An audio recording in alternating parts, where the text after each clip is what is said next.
Oi, gente, que bom poder estar com vocês e falar um pouquinho sobre o nosso estudo semanal do Vem Segue-me.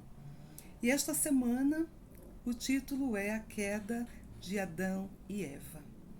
Que bom estudar sobre esse tema.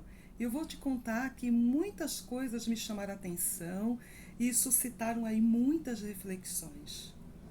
E a primeira delas, quando nós pensamos nesse casal, eu acredito que não houve nenhum outro casal na história da humanidade que tenha sofrido aí o efeito de tantas fake news sobre eles.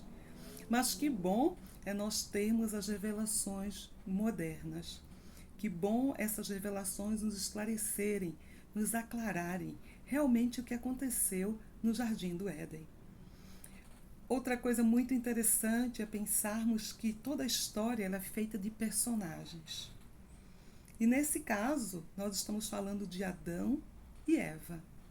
E para a gente compreender um pouco quem é Adão, nós precisamos lembrar que a vida de Adão não começou no Jardim do Éden, mas ele já estava lá na pré-existência. E nós sabemos que ele também é conhecido como Miguel, o anjo Miguel. E ele não era só um anjo, mas ele era chefe dos anjos. E ele conduziu aquela grande batalha nos céus. Aquela grande batalha entre o bem e o mal. Ele estava ao lado do nosso Salvador Jesus Cristo. Ele foi um daqueles nobres e grandes. Não é à toa que ele foi escolhido para representar toda a humanidade, para ser o primeiro homem a nascer. Quando nós pensamos em Adão e no papel dele, é muito grandioso. Ele foi o primeiro portador do sacerdócio. Ele foi o primeiro a receber ordenanças sagradas, a receber as chaves de todas as dispensações. Ele foi o primeiro pai. Então, o papel dele é muito grande e é fundamental.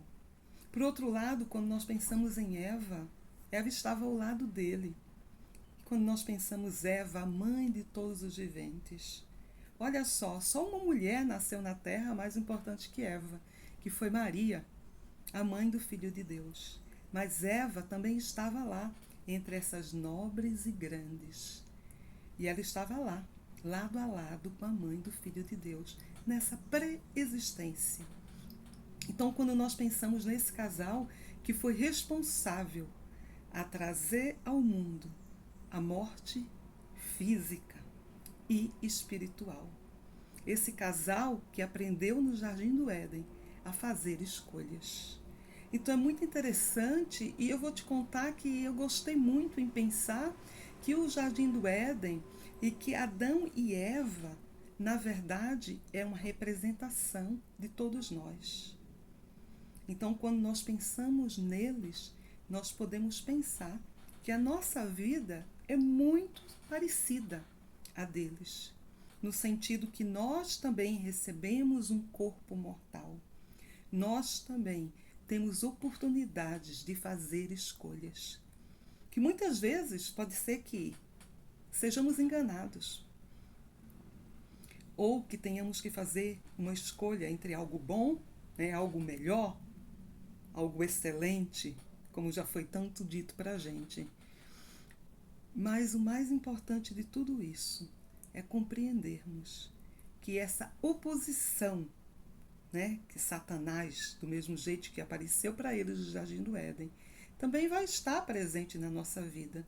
E o próprio nome já diz, Satanás. Ele é adversário. Ele é a oposição. É aquele adversário que vai atrapalhar o caminho. E ele apareceu para tentar detonar o plano de Deus. Mas ele não conseguiu. E muitas vezes ele vai aparecer na nossa vida também. E de igual maneira, nós vamos precisar ser fortes e fazer nossas escolhas, arcar com as consequências delas e poder seguir adiante. Então, a história do Jardim do Éden, que muitas vezes a gente tem, é o mundo tendo como uma história negativa ou associada a pecado, o que não foi, transgressão é algo diferente de um pecado. Então, quando nós vemos o mundo associar muitas vezes a algo ruim, nós sabemos que, na verdade, a história de Adão e Eva é uma narrativa de esperança.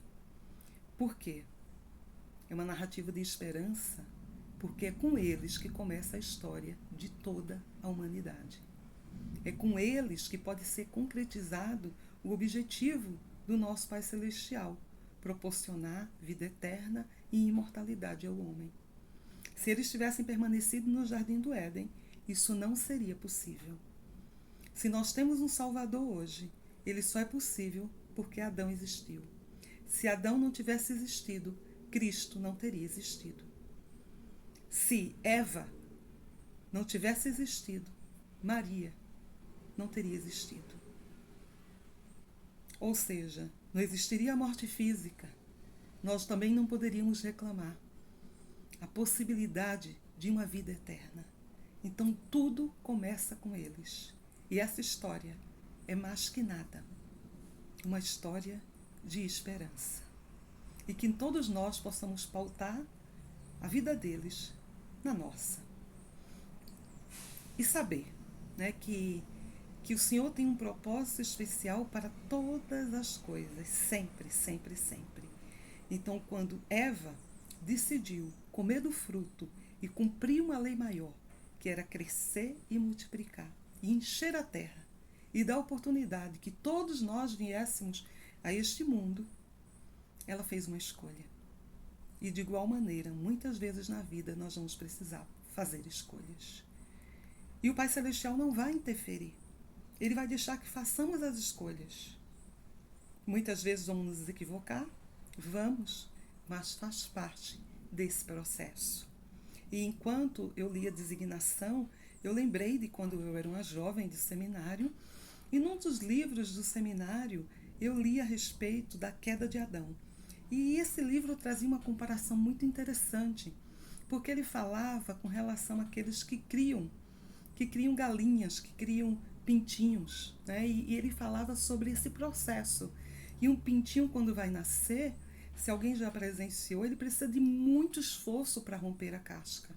É um esforço tão grande que chega a ser angustiante, desesperador. Então, os criadores, a primeira sensação que tem é: vou lá ajudar, vou lá quebrar a casca e facilitar esse processo. Só que, se você fizer isso, se você romper a casca, esse pintinho pode não ter muito tempo de vida. Ele pode não conseguir a resistência necessária que ele precisa para sobreviver. Ou seja, ele precisa passar por esse processo. E é um processo que ele fica ali empurrando a cabeça, empurrando o bico, né? Tentando todo um esforço para tentar sair da casca. É um processo que ele precisa passar para que ele ganhe resistência, para que ele cresça mais forte, mais saudável. Quebrar a casca é interromper um processo. Então, por mais doloroso que seja, os criadores aprendem muito cedo que precisam simplesmente somente olhar e observar. Não é diferente. Quando aconteceu a queda, nosso Pai Celestial não poderia interferir. Era uma escolha deles. Eles precisavam aprender. Eles precisavam quebrar essa casca e sair daquele mundo maravilhoso, lindo, mas que não traria o progresso como deuses. Eles precisavam sofrer.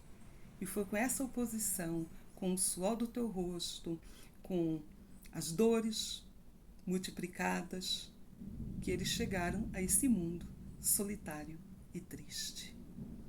Mas o nosso Pai Celestial sabia desde o início dessa possibilidade. E desde o início ele já criou a alternativa, que foi o próprio Salvador, que já foi escolhido na existência pré-mortal. Então, essa escolha, esse plano, ele foi todo orquestrado, ele foi todo arquitetado, ele foi todo planejado. De modo que, quando o Senhor põe inimizade, né, entre a serpente e diz que ela teria poder para te ferir, né, a cabeça, mas que ele teria o poder para te ferir para ferir o calcanhar. Em outras palavras, ele está falando que Cristo teria o poder de esmagar essa serpente. E Cristo através da sua expiação. Então, por mais oposição que tenhamos na nossa vida, nós temos um Salvador.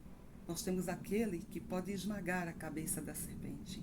Aquele que, com sua expiação, pode proporcionar que todos nós voltemos um dia à presença do nosso Pai Celestial. E eu lembrei também sobre uma história, um discurso muito antigo do Helder Braun, que já foi do Quórum dos 12 Apóstolos e hoje é falecido. E esse discurso ele fala sobre eu sou o jardineiro. Ele fala sobre o pé de groselha. Talvez alguns de vocês lembrem. Porque ele fala que ele se mudou, ele estava morando no Canadá, em uma fazenda, e ele observou um pé de groselha que não dava frutos, que não dava groselha. E naquele momento ele ficou pensando, poxa vida, esse pé não está cumprindo a sua função. Então, um belo dia, ele decidiu simplesmente começar a podar o pé de groselha. E ele podou, e no final ficaram um monte de troncos amontoados. E quando ele olhava para aqueles troncos, ele podia sentir como se lágrimas escorressem daqueles troncos. E como se eles dissessem assim, por que você fez isso comigo? Eu estava tão grande, tão bonito, eu dava sombra. Olha o que aconteceu, olha como eu estou agora. E o Helder Braun diz que na sua mente criativa, enquanto ele olhava aquele pé de groselha, e ele imaginava aquelas grossas lágrimas suplicando, ele dizia, eu sou o jardineiro aqui. Eu sei o que é melhor para você. E um dia, quando você crescer de novo, e quando você der muitos frutos, quando esse pé estiver coberto de groselhas, você vai saber que eu tinha razão. E ele diz que passaram-se muitos anos, e ele era do exército, e um dia ele estava muitos anos trabalhando para ser promovido, houve a oportunidade de ascender de posto, era um cargo de general. Né? Tudo que ele havia sonhado na vida, tudo que ele havia se preparado, e ele postulou para essa oportunidade. E aí ele viajou até Londres, onde ele teria sua entrevista, e ele avaliou os requisitos, ele viu que ele tinha a antiguidade necessária, que ele preenchia todos o perfil, que né, ele era um ótimo oficial. Ele viu tudo isso e ele foi ali confiante dele que ele conseguiria aquele posto, que ele tanto desejou a vida inteira. E de repente, quando ele chega lá durante a sua entrevista, o outro general que está entrevistando ele diz assim, desculpe, mas você não pode ser esse homem, não podemos indicá-lo para o cargo. E nisso o telefone toca, o homem vai para a sala do lado atender o telefone e ele decide olhar o que está escrito na ficha dele. E ele vê lá em letras vermelhas escrito assim, este homem é um membro da Igreja de Jesus Cristo dos Santos dos Últimos Dias. E nessa ocasião a igreja não era bem vista. E ele soube naquele momento, ele soube porque ele não tinha conseguido a vaga. Então, quando ele voltou para casa, uma viagem longa de trem, ele disse que grossas lágrimas desciam sobre o seu rosto. E lá dentro ele dizia, Pai Celestial, o que você fez comigo? Eu queria tanto esse cargo, eu merecia tanto, eu fiz tudo possível. E olha só, olha o que me aconteceu agora. E enquanto ele gritava, lamentava, chorava, esperneava, por quê? Nesse momento ele sentiu no seu coração a resposta. É como se ele pudesse ouvir o Pai Celestial dizendo para ele, eu sou o jardineiro aqui. Eu sei o que é melhor para a sua vida. E ele lembrou do pé de groselha. E ele diz nesse discurso lindo que passaram-se muitos anos para que ele pudesse finalmente compreender que aquela tinha sido a melhor resposta que ele poderia ter recebido. Nós não sabemos o futuro. Não sabemos o que o Senhor nos reserva. Não sabemos as muitas provações que teremos ao longo da vida. Assim como Adão e Eva, quando eles fizeram uma escolha, eles não sabiam o que precisariam enfrentar, mas eles tomaram uma decisão, que eles seriam fiéis, que eles seriam obedientes, que eles renderiam graças ao Senhor. Eles fizeram essa escolha na sua vida. Então, muitas vezes, nesse mundo solitário e triste, nós vamos passar por provações inimagináveis, por situações que nunca pensamos em passar. E nesse momento, que nós possamos realmente orar e ter a paz na consciência que o Senhor é o nosso jardineiro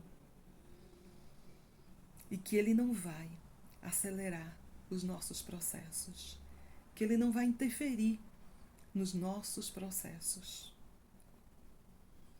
que Ele vai deixar que eu exerça o meu livre-arbítrio, que eu exerça a minha fé, e aí sim eu poderei ter a interferência dele. Então, eu vou te contar que o que eu mais gostei nesse estudo foi saber que todos nós, de alguma maneira, representamos Adão e Eva. Todos nós estamos vivenciando as nossas oposições. Todos nós precisamos fazer as nossas escolhas. E todos nós precisamos aprender a confiar no Senhor. Ele nos ama e só quer o melhor para nós. Obrigada, gente. Uma boa semana para vocês.